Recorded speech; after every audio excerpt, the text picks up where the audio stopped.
Bélène est aide-soignante en maison de repos depuis plus de 30 ans. Selon elle, les conditions de travail de ces établissements se sont dégradées au fil du temps. Alors avec ses collègues, il demande l'engagement de plus de personnel.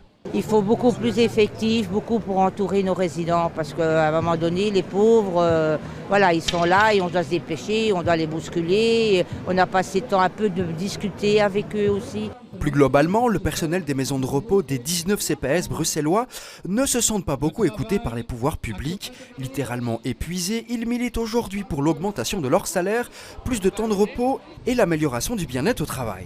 Nous attendons aussi que l'on prenne en compte la charge psychosociale, la charge de travail, que l'on améliore l'encadrement, que l'on améliore la formation en manière telle que demain, les gens soient heureux de travailler en maison de repos, ce qui automatiquement ressurgira sur les résidents.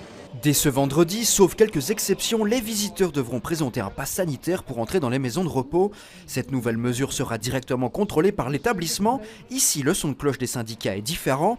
Pour certains, ce n'est pas un problème, mais pour d'autres, le personnel ne devrait pas assumer cette tâche.